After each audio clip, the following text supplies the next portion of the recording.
नमस्कार। आप देख रहे हैं संतोष पाठक ऑफिशियल। आप सबका स्वागत और अभिनंदन। हमारे साथ हैं संतोष पाठक जी, उनका भी स्वागत और अभिनंदन। बहुत बहुत धन्यवाद शिव जी और संतोष पाठक ऑफिशियल यूट्यूब प्लेटफॉर्म के भी तमाम दर्शकों को नमस्कार और धनतेरस की हार्दिक शुभकामनाएं। दिवाली का ये जो पावन पर्व जो शुरू होने जा रहा है, प्रकाश और रोशनी का त्योहार, हम सबके जीवन में खुशियां लेकर आए, हम सबके जीवन में खुशहाली लेकर आए और हम सबका मान सम्मान बढ़ता हुआ नजर आए। और एक बार फिर से राजनीति के मैदान से वो खबर चुनकर हम लाए हैं जिस खबर पर आमतौर पर किसी की नजरें होती नहीं। तो शिव जी हमेशा की तरह शुरुआत करेंगे और हम आपके सामने तथ्यों के साथ कुछ बातों को रखेंगे। बाकी अंतिम फैसला दर्शकों को करना है और बिहार के मतदाताओं को करना है। जी शिव जी। बिहार में बड़ी हलचल तेज है। कभी एनडीए में हलचल तेज है तो कभी इंडिया गठबंधन में हलचल तेज है। एनडीए की हलचल इसलिए पता नहीं लगता क्योंकि सरकारी जो भोंपू मीडिया है वो उनकी खबरें लाता नहीं। महागठबंधन की बातें इसलिए सामने आ जाती हैं कि जो भोंपू मीडिया है वो सबसे पहले ये कमी साबित करने पर तुला रहता है कि महागठबंधन टूट गया। अब टूटेगा तो रुकेगा कैसे? राहुल गांधी ने वोट चोरी का एक मुद्दा पकड़ा, बिहार में वो मुद्दा हिट हो गया। भाजपा बगलें झांकने लगी, कोई मौका नहीं था वापसी का। भाजपा को दिखा मौका कोई नहीं है तो अपने गठबंधन के सभी साथियों की सारी बातें मानना शुरू कर दी, वरना इस समय अमित शाह किसी की सुनते नहीं है। फिर उसे लगा कि नीतीश कुमार को कैसे दबाया जाए, तो उसने एक चाल चली। उसने चाल चली कि चिराग पासवान को आगे कर दिया और नीतीश कुमार से कहा कि चिराग पासवान रूठ रहे हैं। नीतीश कुमार मजे हुए खिलाड़ी थे, उन्होंने कहा आप जानो चिराग पासवान जाने, वो आपके हनुमान, आप उनके श्री राम, आप जानो और वो जाने। मामला यहीं यहीं रुका। लौटते पीटते फिर उन्हें 29 सीटों पर मना लिया गया, लेकिन वो नाम नहीं खोले गए और बीजेपी ने उन्हें फंसाने के लिए सब उनके खाते की सीटें जो जीते हुए उम्मीदवार थे, ये तो आपने सुना है कि सीट शेयरिंग में जीती हुई जिस दल की सीटें होती हैं वो उसे मिलती हैं, लेकिन उन्होंने उनमें से 9 से 10 सीटें जीती हुई दे दी। नीतीश का मानने वाले थे, नीतीश ने उम्मीदवार उतार दिए। इस बात को जो एक प्रजाति है नई वाली जो सरकार बनाती गिराती है, उन्होंने इसे हाथों हाथ लिया और मेन स्ट्रीम मीडिया ने इसे ठंडे बस्ते में डाल दिया। और उसी दौरान महागठबंधन में भी यही हो गया। अब आंकड़ा बराबर फंस चुका था। इधर आरजेडी और कांग्रेस आमने सामने लड़ रहे थे, उधर जेडीयू और चिराग पासवान आमने सामने लड़ रहे थे। अब जैसे ही महागठबंधन का यह मामला आया तो अब महागठबंधन में 21 सीटों पर यह पेच फंसा है, जेडीयू और बीजेपी का कुछ महज सीटों पर फंसा है। अब जो 8 मेन सीटें हैं उन पर फंसकर राहुल गांधी ने अपनी पूरी जो मेहनत थी 15-20 दिन पैदल चलने की, उस सब पर पानी फेर दिया। ऐसा ही हरियाणा में हुआ। जब पूरा चुनाव तैयार था तो राहुल गांधी ने जलेबी बंटवा दी या बना दी या खाली क्या किया, वो जलेबी गोल गोल हो गई, वोटर ही गोल गोल हो गए।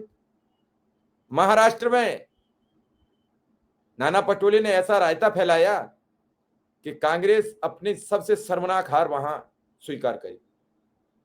तो मेरा मन यह कह रहा है कि चुनाव धीरे धीरे बीजेपी के पक्ष में चला जाएगा।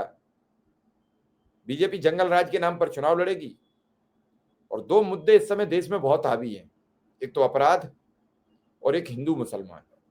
इन दोनों का तोड़ इंडिया गठबंधन के पास नहीं है। जब तक इन दोनों का तोड़ नहीं लाएगी तो चाहे तो चुनाव आयोग पर आरोप लगाओ, चाहे ईवीएम पर आरोप लगाओ, चाहे वोट चोरी की बात कहो, कोई आपकी बात सुनने वाला नहीं है। क्या है पूरा मामला, संतोष जी से हम पूछेंगे कि राहुल गांधी ने किन 8 सीटों के जरिए यह पूरा चुनाव फंसा दिया। देखिए शिव जी, बिल्कुल आपने सही कहा और दर्शकों को मैं आम बोलचाल की भाषा में बताऊं, क्योंकि धनतेरस का दिन है और ये दावा किया जा रहा है कि कारों की बिक्री बहुत ज्यादा हो रही है। हालांकि मेरा हमेशा से ये मानना है कि कार बनाने के लिए जो सबसे प्रमुख देश इस दुनिया में है जापान, वहां पे कार कंपनी के मालिक जो है वो कार से नहीं बल्कि मेट्रो से सफर करते हैं। हमारे देश में उल्टी गंगा बह रही है। किसान को ट्रैक्टर खरीदने के लिए जो लोन मिलेगा वो 16, 17, 18% पे, और कार खरीदने के लिए लोन आपको पता है कितना सस्ता मिल जाता है। इतनी सड़कें हैं नहीं पेट्रोल डीजल का हम आयात करते हैं, तो भारत सरकार एक उल्टी गंगा बहा रही है। लेकिन मैं कार का एग्जांपल देते हुए कहूं कि कोई कार अगर 100 की स्पीड से चल रही है, 130 की स्पीड से चल रही है और अचानक उसमें ब्रेक लगा दिए जाए, तो क्या कार पलट जाएगी, दुर्घटना हो जाएगी, एक्सीडेंट हो जाएगा। और कुछ इसी तरह की बातें जो हैं वो एक बार फिर से कांग्रेस पार्टी में निकलकर सामने आ रही है। याद कीजिए दिल्ली का विधानसभा चुनाव, दिल्ली के विधानसभा चुनाव के दौरान क्या पता लगा था? हालत ये हो गई थी कि कांग्रेस की तैयारियों का अंदाजा लगाइए कि चुनाव के मौसम में ये पता लगा कि कांग्रेस पार्टी के जो प्रदेश अध्यक्ष हैं उनका वोटर लिस्ट में नाम ही नहीं। तो वो एक अलग चीज है, चाहे वो नगर निगम का चुनाव हो या विधानसभा का चुनाव हो दिल्ली में। और फिर ये कहा गया कि विधानसभा चुनाव में कांग्रेस पार्टी का प्रदर्शन इतना बेकार इसलिए रहा क्योंकि बहुत ज्यादा समय नहीं मिला था तैयारी को लेकर। लेकिन बिहार के विधानसभा चुनाव में ऐसा मौका नहीं आने दे, बाकी हुआ ऐसा। सिर्फ मैं 2025 की बात करता हूँ, जनवरी का महीना, जनवरी के महीने में 18 जनवरी को राहुल गांधी पहली बार बिहार की राजधानी पटना जाते हैं, संविधान सुरक्षा सम्मेलन को संबोधित करते हैं और राबड़ी देवी के आवास पर जाकर लालू यादव, राबड़ी देवी, तेजस्वी यादव, पूरे परिवार यादव परिवार से मुलाकात करते हैं। उसके बाद वो फरवरी के महीने में जाते हैं, अप्रैल के महीने में जाते हैं, मई के महीने में जाते हैं, जून के महीने में जाते हैं, अगस्त और सितंबर में 16 दिनों की वोटर अधिकार यात्रा निकालते हुए नजर आते हैं। यानी जनवरी से लेकर अगस्त तक की अगर मैं बात कर लूं, जनवरी से लेकर अगस्त तक 8 महीनों के दौरान राहुल गांधी आधा दर्जन से ज्यादा बार बिहार जाते हैं, बिहार के अलग अलग जिलों में जाते हैं। मुख्यमंत्री के गृह जिले नालंदा जाते हैं, राजगीर जाते हैं, दरभंगा जाते हैं, सीतामढ़ी जाते हैं, पटना जाते हैं, गया जाते हैं, नवादा जाते हैं, सासाराम जाते हैं। लगभग लगभग बिहार के 90% से ज्यादा जिलों को वो कवर कर लेते हैं। कन्हैया कुमार की जो रोजगार यात्रा निकलती है, पलायन रोको रोजगार दो यात्रा, उसमें भी वो शामिल होते हैं। और बिहार में कांग्रेस पार्टी के रिवाइवल को लेकर जो पुनरुत्थान की बात कही जाती है, उसको लेकर आगे निकल जाते हैं और फिर ये कहा जाता है कि राहुल गांधी ने जो माहौल बनाया वोटर अधिकार यात्रा के जरिए, राहुल गांधी ने जो माहौल बनाया बिहार में लगातार अपनी यात्राओं के जरिए, और हर यात्रा के दौरान वो कांग्रेस पार्टी के कार्यकर्ताओं को बंद कमरे की बैठक में यही कहा करते थे कि 2-4 सीटों का मसला नहीं है, आप जीतने लायक सीटों की संख्या लाकर मुझे बताइए कि कौन-कौन सी सीटें आप जीत सकते हैं। मैं गठबंधन से बात करूंगा, तेजस्वी यादव से बात करूंगा, लालू यादव से बात करूंगा। हमें इंडिया गठबंधन के हिस्से के तौर पर चुनाव लड़ना है और इंडिया गठबंधन एकजुट होकर चुनाव लड़ेगा। लेकिन 8 महीनों की इस मेहनत पर, 8 महीने की राहुल गांधी की मेहनत पर 8 सीटों ने पानी फेर दिया। कौन इसके लिए जिम्मेदार है? क्यों इसके लिए ये इस तरह के हालात पैदा हो गए? और अब जरा सीधे-सीधे बता देता हूँ। अभी औपचारिक रूप से कोई प्रेस कॉन्फ्रेंस नहीं हुई, सीट बंटवारे का कोई ऐलान नहीं किया गया।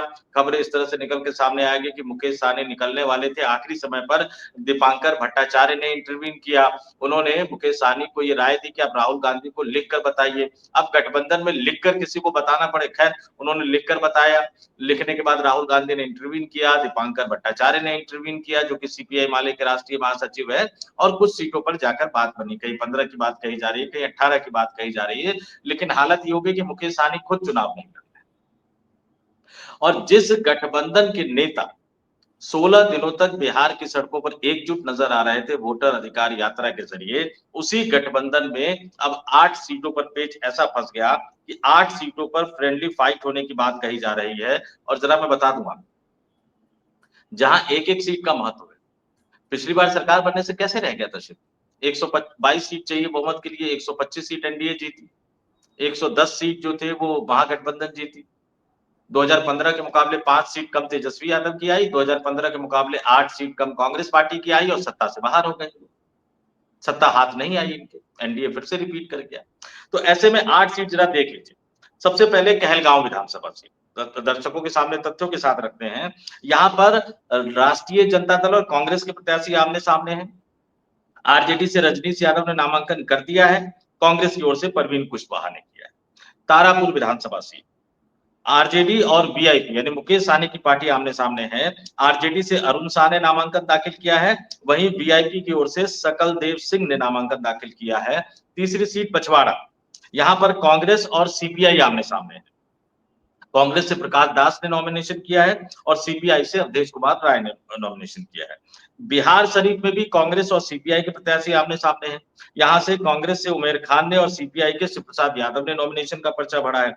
रोसड़ा विधानसभा सीट, यहां पर भी कांग्रेस और सीपीआई के उम्मीदवार आमने सामने हैं। कांग्रेस से बीके रवि ने, वहीं सीपीआई से लक्ष्मण पासवान ने पर्चा भरा है। राजपाकर विधानसभा सीट पर भी कांग्रेस और सीपीआई आमने सामने हैं। कांग्रेस से प्रतिमा कुमारी ने और सीपीआई से मोहित पासवान ने। वैशाली विधानसभा सीट बहुत ही महत्वपूर्ण विधानसभा सीट, यहां से आरजेडी और कांग्रेस के प्रत्याशी आमने सामने हैं।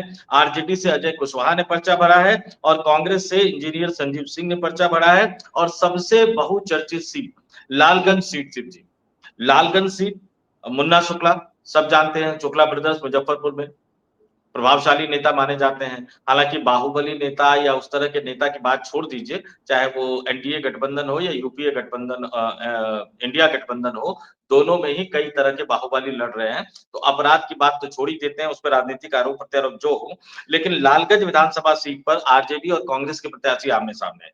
आरजेडी ने पूर्व विधायक बाहुबली मुन्ना शुक्ला की बेटी शिवानी शुक्ला को यहां से चुनावी मैदान में उतारा है और कांग्रेस से आदित्य कुमार राजा ने अपना नामांकन दाखिल कर दिया है। तो जिस गठबंधन की तैयारी पिछले 8 महीनों से हो रही हो, जिस गठबंधन के नेता 16 दिनों तक बिहार की सड़कों पर एकजुट नजर आ रहे हो, हमने देखा राहुल गांधी की वोटर अधिकार यात्रा के दौरान जीप में कौन कौन थे?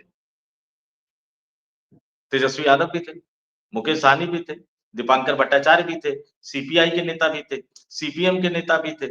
और अंत में आप आखिर तक कोई संयुक्त लिस्ट घोषित नहीं कर पाते, ज्वाइंट प्रेस कॉन्फ्रेंस नहीं कर पाते और 8 सीटों पर जहां एक-एक सीट का महत्व है, वहां 8 सीटों पर आप फ्रेंडली फाइट करते हुए नजर आते हैं।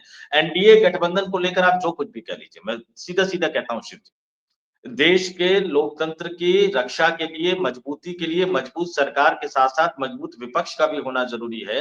वोट चोरी के आरोप, चुनाव आयोग की भूमिका, सुप्रीम कोर्ट के कई आदेशों पर सवाल, ये करना विपक्षी राजनीतिक दल होने के नाते कांग्रेस पार्टी के अपना एक उनका अधिकार है, वो कर सकते हैं, आलोचना कर सकते हैं, राष्ट्रीय जनता दल आलोचना कर सकती है। लेकिन सवाल ये है कि आप मतदाताओं के सामने विकल्प कहां रख पाते हैं? आपने दिल्ली विधानसभा चुनाव के समय कहा कि समय कम था तैयारी करने के लिए और यहाँ दो भारतीय जनता पार्टी के विरोधी 2 राजनीतिक दल आमने-सामने लड़ रहे थे। एक तरफ आम आदमी पार्टी थी, कांग्रेस थी, दोनों के संबंधों के बारे में पता था। हरियाणा में संबंध टूट चुके थे। कांग्रेस पार्टी का लक्ष्य अरविंद केजरीवाल को भी हरवाना था, उन्होंने कर दिया। संदीप दीक्षित खुद हारे बुरी तरह से, लेकिन अरविंद केजरीवाल को विधायक तक उन्होंने नहीं बनने दिया, इसमें महत्वपूर्ण भूमिका निभाई। वहां से प्रवेश वर्मा चुनाव जीत के चलिए मान लिया। बिहार में किससे मुकाबला था? बिहार में तो पहले दिन से ये तय था कि कांग्रेस पार्टी का मुकाबला राष्ट्रीय जनता दल से नहीं है। ये तो पहले दिन से तय था कि कांग्रेस पार्टी और राष्ट्रीय जनता दल मिलकर लड़ेगी। ये तो पहले से तय था कि कांग्रेस पार्टी, राष्ट्रीय जनता दल, वीआईपी, सीपीआई माले, सीपीएम, सीपीआई का गठबंधन चुनाव लड़ेगा और समय आने पर इसमें अन्य राजनीतिक दलों को भी समाहित किया जाएगा, जिसमें हेमंत सोरेन की झारखंड मुक्ति मोर्चा थी, जिसमें पशुपति पारस की पार्टी थी। कहा यहां तक गया कि उत्तर प्रदेश से लगती बिहार की सीमा में अखिलेश यादव की पार्टी यानी समाजवादी पार्टी को भी 1-2 सीटें दी जा सकती है। इतने लंबे समय से बात करते रहे, लेकिन आप कोई समझौते पे नहीं पहुंच पाए और हालात ये हो गए कि कोई संयुक्त लिस्ट नहीं आ पाई। 8 सीटों पर फ्रेंडली फाइट होने की बात है। अभी तो ये पहले चरण का मतदान की प्रक्रिया संपन्न हुई है। दूसरे चरण के मतदान की जो आखिरी तारीख है वो 20 तारीख है। इस तरह की उहापोह की स्थिति में आप सिर्फ जनता को तो दोष नहीं दे सकते ना। ईवीएम मशीन को तो दोष नहीं दे सकते ना, वोटर लिस्ट को तो दोष नहीं दे सकते ना। अब पब्लिक इन 8 सीटों पर जाएगी तो बताइए किसको वोट देगी? जहां आरजेडी और कांग्रेस लड़ रही है वहां आरजेडी को देगी कि कांग्रेस को देगी? जहां कांग्रेस और सीपीआई लड़ रही है वहां कांग्रेस को देगी या सीपीआई को देगी? जहां आरजेडी और वीआईपी लड़ रही है वहां आरजेडी को देगी कि वीआईपी को देगी? ये सीधे-सीधे नाकामी है इंडिया गठबंधन की। अब इसके लिए राहुल गांधी जिम्मेदार है या भारतीय जनता पार्टी के अंदर जो भारतीय जनता पार्टी की जो स्लीपर सेल कांग्रेस पार्टी के अंदर मौजूद है वो जिम्मेदार है या राष्ट्रीय जनता दल जिम्मेदार है? कहा तो यहां तक जा रहा है कि जिस तरह से उत्तर प्रदेश में एक बड़े राजनीतिक दल की मुखिया को घर बिठा दिया गया जांच एजेंसियों का डर दिखाकर, कहीं उसी तरह का डर तेजस्वी यादव को तो नहीं दिखा दिया गया है? ये कई सवाल है, गहरे सवाल है जो उठ रहे हैं। अब कांग्रेस पार्टी के जो बिहार प्रदेश अध्यक्ष है दलित नेता राजेश राम, बताया जा रहा है कि उनके खिलाफ भी शायद राष्ट्रीय जनता दल का कोई उम्मीदवार पर्चा भर चुका है या भरने जा रहा है। ऐसी हालत में कहां है गठबंधन? ऐसे हालात में कहां है एकजुटता? और अगर एक दो आदमी शिकायत करे तो आप उसको नजरअंदाज कर सकते हैं। मैं ये कांग्रेस पार्टी के नेताओं से और खास तौर से राहुल गांधी से विशेष तौर पर कहता हूं। नीतीश कुमार जब इंडिया गठबंधन का साथ छोड़कर गए तो ये कहा गया कि उनको संयोजक नहीं बनाया गया, बाकी चीजें थी। लेकिन कुछ चीजें तो हमें माननी पड़ेगी। ये बहुत टॉप लेवल के सोर्सेस के हवाले से बता रहा हूं कि नीतीश कुमार की दिक्कत क्या थी पता है आपको शिव जी? 3-4 नेता बैठे हुए हैं। नीतीश कुमार उसमें इंडिया गठबंधन के एजेंडे की बात कर रहे हैं, इंडिया गठबंधन कैसे आगे बढ़ेगा, मोदी को कैसे हराया जाएगा, बीजेपी की कमजोरी क्या है, नरेंद्र मोदी की कमजोरी क्या है, अमित शाह की स्ट्रेटेजी की कमजोरी क्या है, किस तरह से बीजेपी को घेरा जा सकता है पूरे देश भर में, और वहां पर राहुल गांधी बैठकर मोबाइल चला रहे हैं। नीतीश कुमार ने कहा कि मुझे तो समझ भी नहीं आया कि वो गंभीर है कि नहीं। मैं ये नहीं कह रहा कि दोबारा नीतीश उस तरफ नहीं जा सकते, जाएंगे। लेकिन कई बार नेताओं को अपनी गंभीरता दिखानी होगी, साबित करनी होगी। चुनाव से पहले आप विदेश चले जाते हैं, वहां से वापस आते हैं, तेजस्वी यादव दिल्ली आते हैं, आप मुलाकात नहीं करते हैं, और उसके बाद से लेकर अब तक आप चंडीगढ़ चले गए, आप उत्तर प्रदेश चले गए, आप असम चले गए, चुनाव बिहार में है। आप बाकी जगह जाइए, चंडीगढ़ जाना ज़रूरी है, उत्तर प्रदेश जाना ज़रूरी है, असम जाना ज़रूरी है, लेकिन बिहार जाना ज़रूरी नहीं है क्या? ये कुछ गहरे सवाल है जो आम तौर पर, चूँकि शिव जी ना तो हम इधर के हैं, ना उधर के, ना काहू से दोस्ती, ना काहू से बैर, ना हम भाजपाई कबीरा इकोसिस्टम खड़ा के हैं, ना आप बाजार कांग्रेसी में, इकोसिस्टम के हैं, ना हम कबीरा आपीय खड़ा, इकोसिस्टम के हैं। इसलिए हम निष्पक्ष और खुल के अपनी बात कह रहे हैं कि राहुल गांधी की 8 महीने की मेहनत पर इन 8 सीटों ने पानी फेर दिया। बिहार चुनाव का नतीजा अब लगभग शीशे की तरह साफ होता हुआ नजर आ रहा है, और उसके बाद 14 नवंबर को आप भले ही वोट चोरी की बात कह लीजिए, 14 नवंबर को भले ही आप ईवीएम मशीन की बात कह लीजिए, 14 नवंबर को आप भले ही प्रशासनिक भेदभाव की बात कह लीजिए, लेकिन वो तमाम बातें आपकी तब सुनी जाती जब आप लगभग 1 महीने पहले तमाम सीट तय करके चुनाव की तैयारियों में उतर जाते, और इस तरह की उहापोह की स्थिति नहीं होती। जब आप खुद एकजुट नहीं है, आपके घर में एकजुटता नहीं है, तो आप बिहार के मतदाताओं से कैसे कहेंगे कि भैया एनडीए को हराने के लिए हमें वोट दो? ये सवाल तो है ना जायज से। कबीरा खड़ा बाजार में, मांगे सबकी खैर, ना काऊ से दोस्ती और ना काऊ से बैर। हमने तो ये बैर, दुश्मनी, इन सब बातों को खत्म करने का प्रयास किया। हमने कहा कि न्यूज को न्यूज की तरह परोसिए। अब न्यूज परोसी जाती है अपने अपने ग्रुप के हिसाब से, और इसका बड़ा नेगेटिव इंपैक्ट आता है, बड़ा पॉजिटिव इंपैक्ट आता है, अलग अलग तरीके। हर चीज का धनात्मक और ऋणात्मक पोजीशन होती है। उस पोजीशन में कैसे कैसे लोग अपने को प्रदर्शित करते हैं।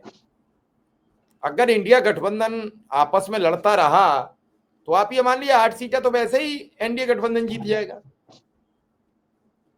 अब 7-8 सीटें उनकी भी फंसी पड़ी हैं। अगर वो भी 10 सीटों पे, 15 सीटों पर ऐसी क्लोज फाइट करते हैं, 15 इधर से होती हैं, तो 30 सीटें किसके हिस्से में जाएंगी? ये फंस गई। अभी 121 सीटों में ये 10 सीटें फंसी हैं। अगली 122 सीटों में कितनी फंसेंगी हमें क्या क्या मालूम।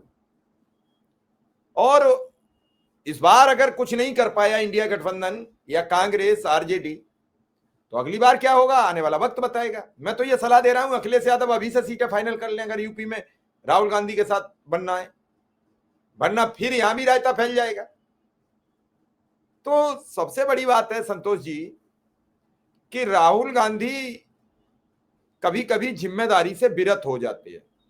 कैसे? हरियाणा में चुनाव चल रहा था, आपकी नेता, आपकी सांसद सभी चैनलों पे जाके नाराजगी व्यक्त कर रही थी। क्या आपने रोका?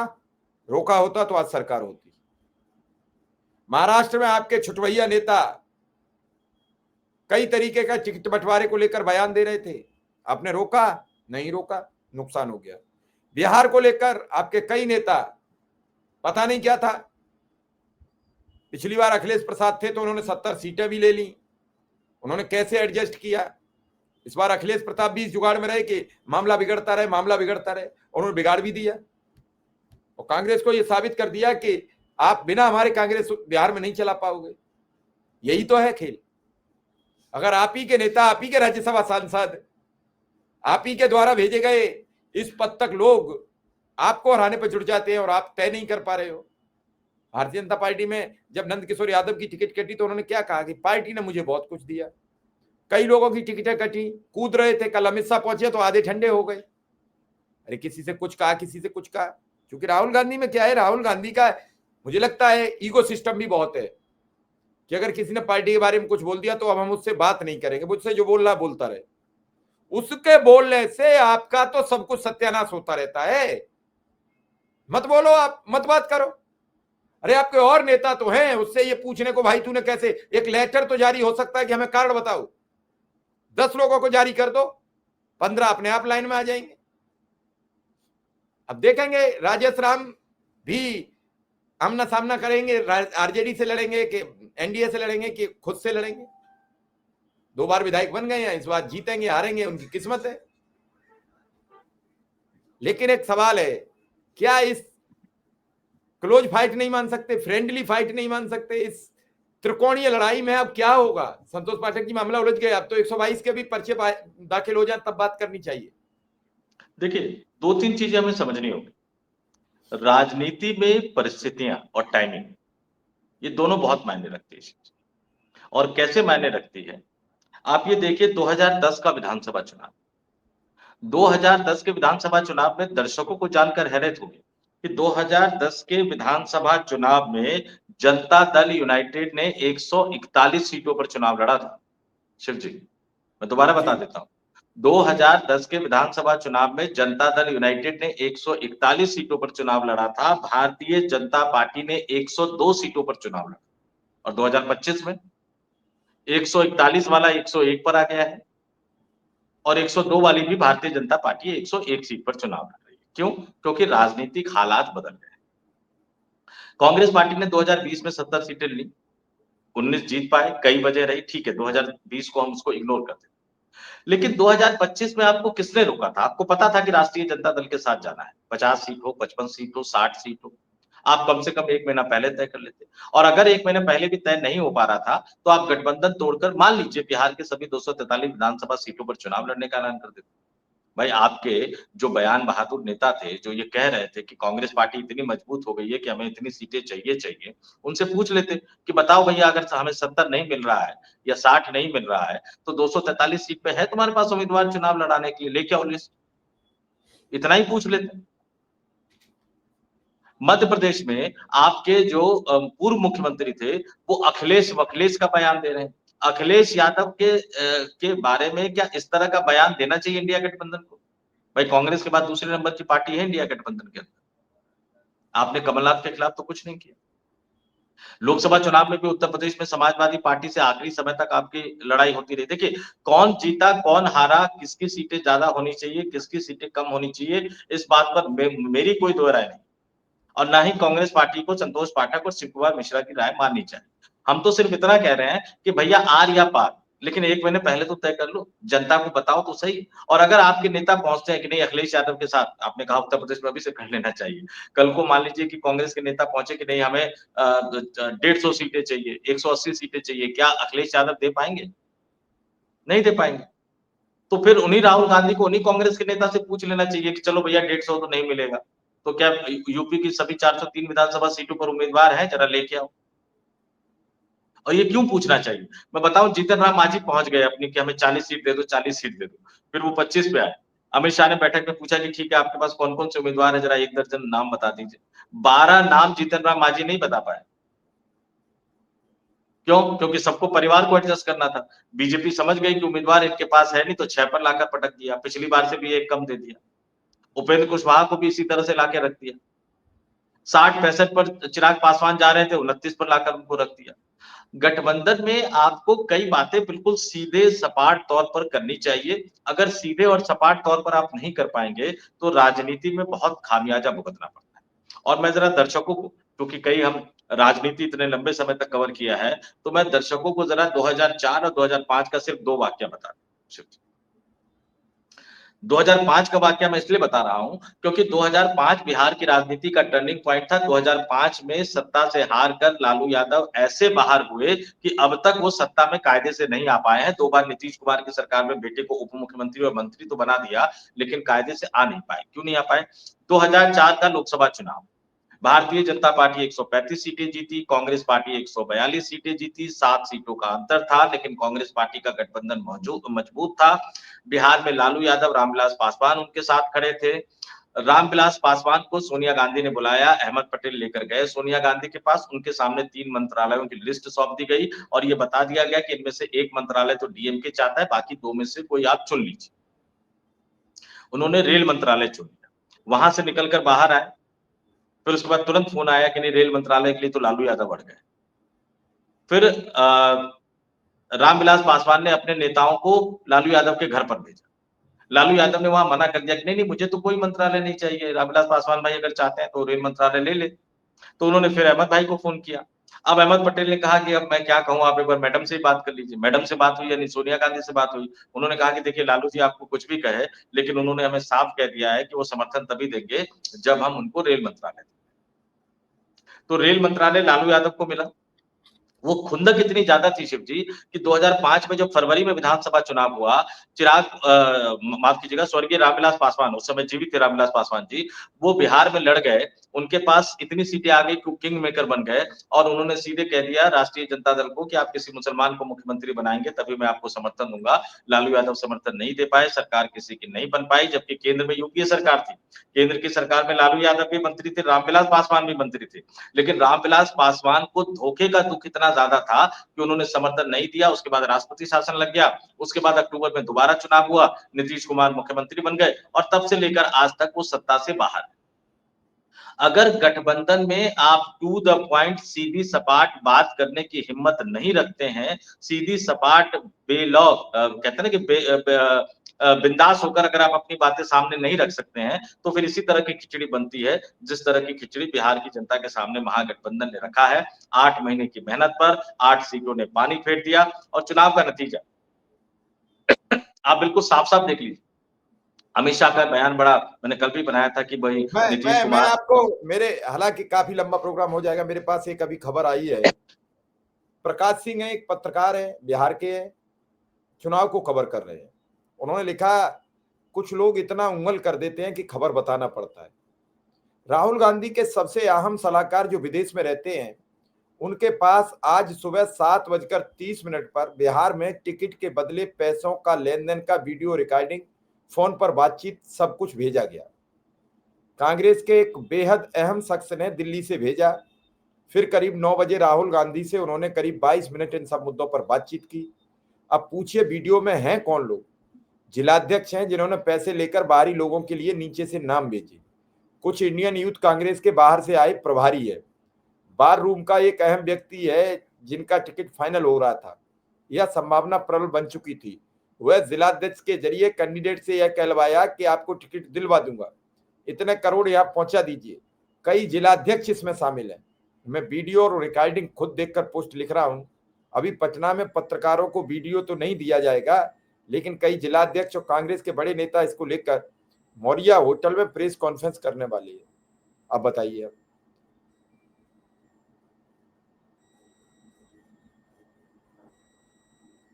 देखिए शिव जी, बिल्कुल यही तो मैं कह रहा हूं। कुछ चीजें राहुल गांधी को भी जांच पड़ताल करवानी चाहिए। लेकिन अब हम दूसरे मुद्दे पे आते हैं, एनडीए गठबंधन की बात। देखिए अमित शाह ने एक इंटरव्यू दिया जिसमें नीतीश कुमार के मुख्यमंत्री बनाए जाने को लेकर कहा, बड़ी हाय तौबा मची, वो तमाम चीजें बची। लेकिन उस इंटरव्यू में सबसे खास बात कुछ और थी शिव। याद है कुछ महीने पहले 225 का टारगेट रखा था इन लोगों ने 243 सदस्यीय विधानसभा में। अमित शाह कुछ दिन पहले गए 160 के टारगेट पे लिया है। और अब अमित शाह ने उसी इंटरव्यू में नीतीश कुमार के स्वास्थ्य को लेकर भी कहा और उसी इंटरव्यू में कहा कि 20 साल में एनडीए गठबंधन को सबसे बड़ी जीत मिलने जा रही है। और इससे पहले एनडीए गठबंधन को 2010 के विधानसभा चुनाव में सबसे बड़ी जीत मिली थी। 243 सदस्यीय विधानसभा में 206 सीटें एनडीए ने जीती थी। तो क्या इस बार 206 से ज्यादा जीतने वाले हैं? क्या महाराष्ट्र का रिकॉर्ड दोहराया जाने वाला है जीत के मामले में? ये वो सवाल है जो इंडिया गठबंधन के नेताओं को सोचना होगा कि अगर 206 से ज्यादा सीट जीतने का अमित शाह दावा कर रहे हैं, तो फिर राष्ट्रीय जनता दल के लिए, कांग्रेस पार्टी के लिए, सीपीआई माले के लिए, सीपीआईएम के लिए, सीपीएम के लिए, ओवैसी के लिए, इन सब के लिए सीटें बचती कहाँ है?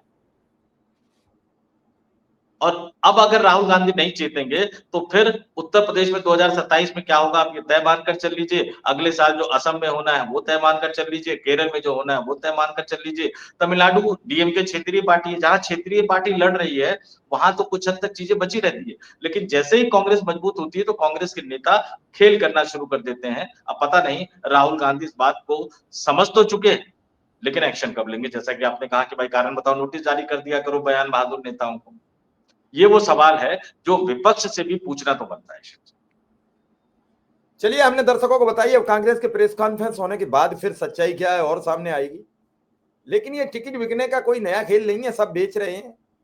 मांझी अपनी बेच रहे हैं, चिराग अपनी बेच रहे हैं, जदयू अपनी बेच रहा है, बीजेपी अपना बेच रहा है, कांग्रेस अपनी बेच रही है, आरजेडी अपनी बेच रही है। धीरे धीरे चुनाव आयोग ने जो विपक्षियों पे डंडा कस दिया है, तो सब टिकट बेचकर ही अपनी पार्टी चला रहे हैं। मायावती सबसे ज्यादा बदनाम हुई, लेकिन उन्होंने खुलेआम टिकट बेचे। ये सब चुपके चुपके बेचते हैं, फिर इनके ऑडियो वायरल होते हैं। मायावती ऐलान करती थी बाकायदा कि स्त्री बोली इस टिकट की है, और मायावती के यहाँ ईमानदारी से काम होता था। अगर कोई टिकट 2.5 लाख में बिकी और अगले वाला 380 का लेने आया, तो उनका जो 2.5 लाख जिसने दिया था, जिस तरीके के नोट थे, वही वापस मिलते थे। ये आज भी वहां ईमानदारी और पारदर्शिता के साथ होता था। विपक्ष में अन्य दलों में जो आपने दे दिया वो वापस मिलेगा कि नहीं मिलेगा, कितना मिलेगा वापस उसमें से, बहुत कुछ बातें हैं। क्योंकि बसपा में लेन देन सीधा होता है, बसपा में लेन देन इधर उधर नहीं होता है। तो अब चाहे राहुल गांधी ऑडियो सुने, पिछली बार ऐसे ही लोकसभा विधानसभा के चुनाव में जब यूपी में टिकटें बिक रही थी, तो जिन साहिबान ने प्रियंका गांधी को वो ऑडियो भेजा था रिकॉर्डिंग का, उन साहिबान को प्रियंका गांधी ने काम छीन लिया, जो पश्चिमी उत्तर प्रदेश में सर्वे कर रहे थे। उन्हें ग्रुप से निकाल दिया गया, बाद में उनकी बात नहीं सुनी गई। क्योंकि जो लोग ये ऑडियो रिकॉर्डिंग और वीडियो रिकॉर्डिंग की चर्चा कर रहे थे वो प्रियंका के खास लोग थे, जो आज पैदल हैं। आप समझ गए होंगे इशारे में, जो आजकल पैदल हैं वो भी बिहार में सक्रिय हैं। तो ऐसे में क्या होगा, इसका इंतजार करना पड़ेगा। कोई दल अछूता नहीं है, सब दल अब पैसे ले रहे हैं टिकट देने में। कोई कम ले रहा है, कोई ज्यादा ले रहा है। कांग्रेस का सीनियर जो केंद्रीय नेतृत्व है वो इससे अछूता था। अगर इस तरीके के वीडियो आएंगे तो बचेगा कौन? बहुत कुछ इस प्रेस कॉन्फ्रेंस के बाद खोलूंगा। फिलहाल इस खबर में इतना ही। संतोष पाठक जी का बहुत बहुत आभार, बहुत बहुत धन्यवाद। बिल्कुल सही कहा शिव जी आपने। और वाकई इस तरह के आरोप इन तमाम राजनीतिक दलों पर लगते हैं, और वो कोई शिव कुमार मिश्रा या संतोष पाठक के आरोप नहीं है। इन्हीं पार्टी से जुड़े हुए लोग समय समय पर इस तरह के आरोप लगाते रहते हैं। अब पता नहीं राजनीतिक दलों के नेताओं के इन आरोपों में कितनी सच्चाई है, लेकिन कई बार जो वीडियो आते हैं, ऑडियो आते हैं, तो हमारे लोकतंत्र पर एक बड़ा सा क्वेश्चन मार्क लगाते हैं। लेकिन जनता मालिक है, मतदाता मालिक है। अब कांग्रेस पार्टी अपने में सुधार ला पाती नहीं ला पाती, राहुल गांधी अपनी टीम को सुधार पाते नहीं पाते, ये तो उन पर निर्भर करता है।